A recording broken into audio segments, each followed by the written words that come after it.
야담토끼를 찾아주신 모든 분들께 감사드립니다. 재미있는 야담 이야기 지금 시작합니다. 조선시대의 어느 해, 여름의 푸르름이 짙게 마을을 감싸고 있을 때였습니다. 그 푸른 나무와 들판이 어우러져 마치 한 폭의 수채화처럼 펼쳐진 가운데 마을 중앙에 자리한 큰 사찰에는 마을 사람들이 한마음 한뜻으로 모금하여 만든 거대한 목각 신상이 우뚝 서 있었습니다. 이 신상은 신성함과 번영을 상징하는 존재로서 마을 사람들은 매년 이 신상을 모셔와 마을의 축제를 열곤 했지요.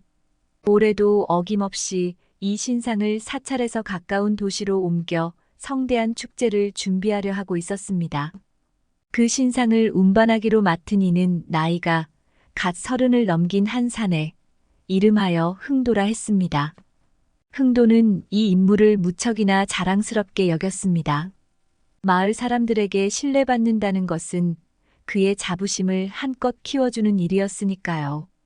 마을 어르신들은 그가 신상을 잘 모셔가기를 바랐고, 흥도 또한 그 기대에 부응하고자 신상 운반에 모든 노력을 다하기로 결심했습니다. 그는 마치 자신의 존재가 마을의 중요한 일부분이 된 것처럼 느끼며 이 임무를 대단히 신성하고 영광스러운 일로 여겼습니다. 드디어 신상을 운반할 때가 되었고, 흥도는 진마차에 목각 신상을 조심스럽게 싣고 길을 나섰습니다. 여름의 뜨거운 햇살이 무겁게 내리쬐는 길을 따라 흥도는 땀을 닦아가며 천천히 앞으로 나아갔습니다. 진마차의 나무 바퀴는 길 위에서 삐걱거렸고 그 소리는 주변의 고요한 자연 속에서 울리며 흥도의 고단함을 알렸습니다.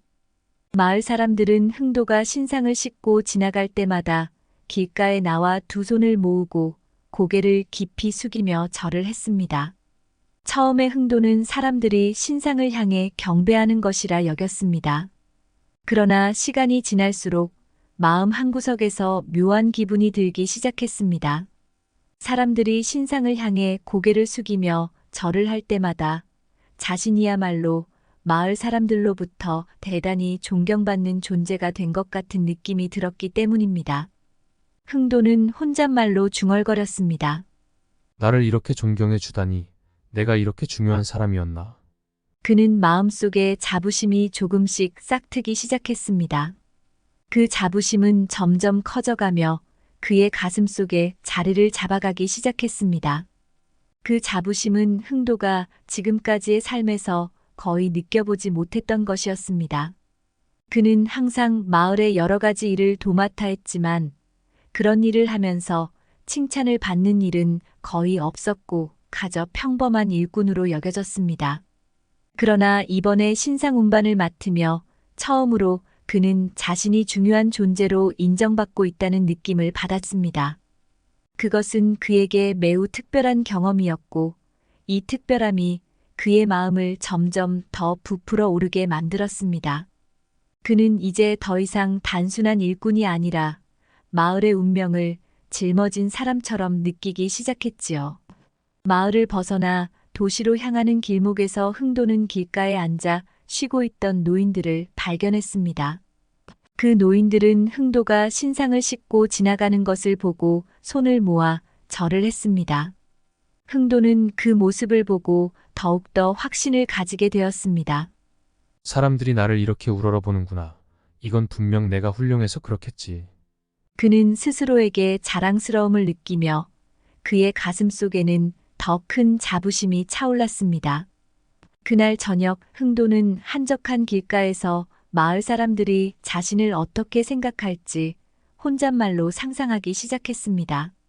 그는 내가 아니었다면 이 신상은 무사히 도시까지 가지 못할 거야. 나는 정말 중요한 사람이야. 라며 스스로를 위로했습니다. 그리고 점점 더 자신의 역할을 특별하고 중요한 일로 여기기 시작했습니다. 그는 마치 자신이 마을의 영웅이라도 된 것처럼 느끼며 그 감정에 점점 더 깊이 사로잡히게 되었습니다. 그때 흥도의 마음속에는 이미 신상보다도 자기 자신이 더 중요해진 듯한 생각이 자리 잡고 있었습니다. 다음 날 흥도는 도시로 향하는 길에서 몇몇 지나가는 상인들이 신상을 보고 경의를 표하는 모습을 보게 되었습니다. 상인들 중 한 명이 흥도에게 말을 걸었습니다. 정말 중요한 일을 하고 계십니다. 이런 신성한 신상을 운반하는 일은 아무나 할 수 없는 일이죠. 이 말에 흥도는 더욱 큰 자부심을 느꼈습니다. 그의 가슴 속에는 자신이 특별한 사람이라는 생각이 점점 더 확고하게 자리 잡기 시작했습니다. 그는 이제 자신을 마을의 일꾼이 아닌 마을을 대표하는 존재로 여기기 시작했습니다. 그러나 시간이 지나면서 흥도는 점차 자신의 역할에 대한 생각이 변하기 시작했습니다. 그는 신상을 옮기는 자신의 임무에 대해 점점 더 거만해졌습니다. 사람들의 칭송이 마치 자신의 업적을 높이 평가하는 것처럼 느껴졌기 때문입니다. 마음 한구석에서는 계속해서 내가 정말 이렇게 대단한 사람이었나?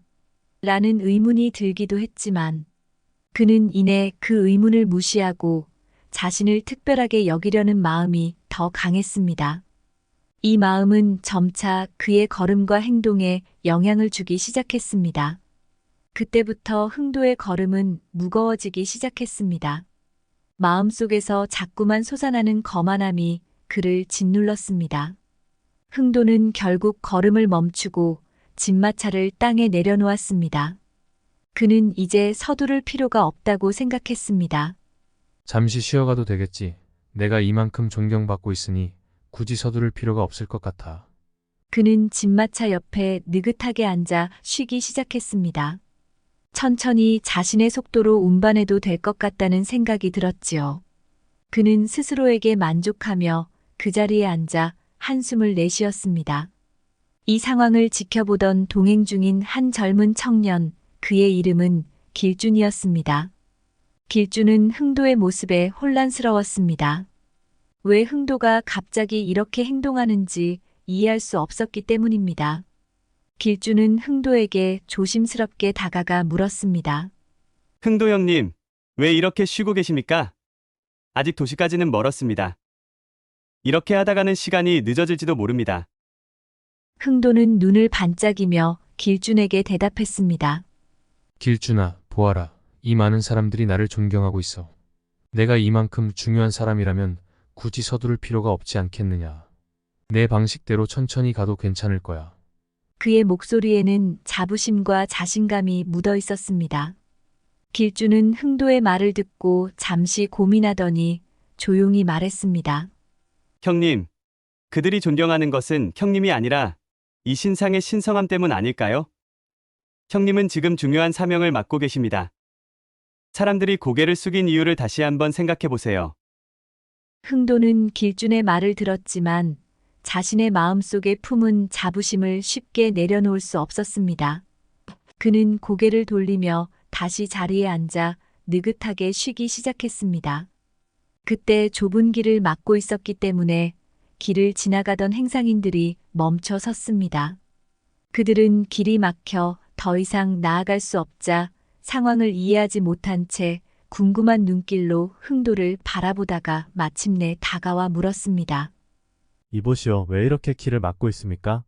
무엇이 문제인지 설명해 줄 수 있겠소? 흥도는 당당하게 대답했습니다. 나는 이 마을의 사람들로부터 존경받고 있어. 그래서 굳이 서둘러 이 신상을 운반할 필요가 없다고 생각했어. 천천히 해도 충분할 것 같소. 그의 말에는 자신에 대한 믿음과 자부심이 가득 담겨 있었습니다. 행상인들 중 나이가 지긋한 한 분이 흥도의 말을 듣고 고개를 절레절레 흔들며 말했습니다. 이보게, 자네가 착각하고 있는 것 같구먼. 사람들이 존경하는 것은 자네가 아니라 자네가 운반하고 있는 신상의 신성함일세. 자네는 그저 그 신상을 옮기는 역할을 하고 있을 뿐이라네. 그것을 망각하지 말게나. 그 말에 흥도는 잠시 당황했지만 여전히 쉽게 인정하지 않았습니다.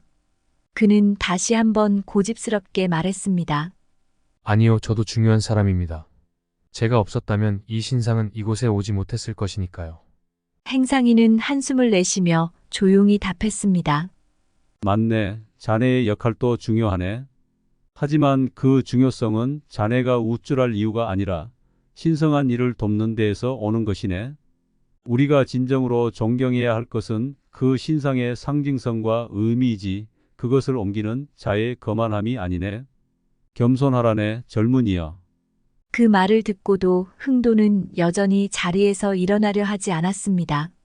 그러자 행상인들은 더 이상 참지 못하고 흥도의 진마차를 밀기 시작했습니다. 그들의 힘에 의해 마차가 움직이기 시작하자 흥도는 어쩔 수 없이 다시 마차를 잡아 끌게 되었습니다. 마차를 잡아 끌면서도 흥도는 여전히 자신이 옳다고 생각했습니다. 나는 틀리지 않았어. 그들이 내 중요성을 이해하지 못할 뿐이야.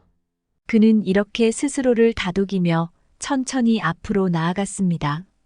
길을 따라 도착한 도시는 번잡하고 활기찼습니다. 시장에는 많은 사람들이 물건을 사고 팔며 분주하게 움직이고 있었고 활기찬 소리가 사방에서 울려 퍼지고 있었습니다. 흥도와 그의 일행이 도시에 들어서자 사람들은 신상이 도착했다는 소식에 모여들었습니다.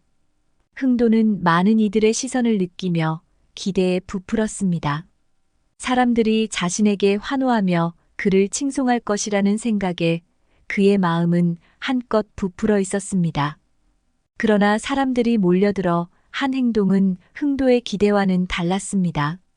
그들은 진마차에서 내린 신상 앞에서 경배를 드리며 두 손을 모았고 흥도에게는 간단히 고마움을 전할 뿐이었습니다. 어떤 이는 신상 앞에서 경건하게 기도를 드렸고 어떤 이는 그저 신상을 보고 감탄하며 절을 올렸습니다. 흥도 자신에게는 별다른 관심을 보이지 않았습니다. 그 순간 흥도는 자신이 얼마나 큰 착각 속에 빠져 있었는지를 깨닫게 되었습니다. 마치 한 줄기 찬바람이 그의 뜨거운 얼굴을 식혀주는 듯한 기분이 들었습니다. 그의 얼굴은 붉게 달아올랐고 마음속 깊은 곳에서 부끄러움이 밀려왔습니다. 사람들은 자신이 아니라 신상에 경배를 드리고 있었음을, 그동안 자신의 역할을 지나치게 과대평가하고 있었다는 것을 깨달았습니다. 흥도는 곧 진마차에서 내려 신상 앞에 두 손을 모아 고개를 숙였습니다. 내가 잘못 생각했구나. 나를 존경한 것이 아니라 이 신상의 신성함을 경배한 것이었음을 이제야 알겠네. 그는 그렇게 말하며 신상 앞에서 자신이 맡은 일의 의미를 되새기며 겸손하게 기도했습니다. 도시에서의 일을 마친 뒤 흥도는 마을로 돌아왔습니다. 그 후로 흥도는 더 이상 자신의 역할을 과대평가하지 않고 그저 맡은 일을 충실히 수행하는 사람으로 거듭나게 되었습니다. 그의 변화는 주변 사람들에게도 큰 감동을 주었습니다. 마을 사람들은 그의 겸손한 태도를 보고 진정으로 그를 존경하게 되었지요. 이제 흥도는 더 이상 자신을 과시하려 하지 않았고 그 대신 자신이 맡은 일을 조용히 그러나 성실히 수행하는 사람이 되었습니다. 다른 이의 명성에 기대어 스스로를 과대평가하는 것은 어리석은 일입니다. 자신의 역할을 올바르게 이해하고 겸손한 자세로 최선을 다하는 것이 진정한 존경을 받는 길입니다. 지금까지 함께 해주셔서 감사합니다. 구독과 좋아요, 그리고 알림 설정은 저희에게 큰 힘이 됩니다. 앞으로도 더 재미있고 유익한 이야기로 찾아뵙겠습니다. 다음 영상에서 또 만나요.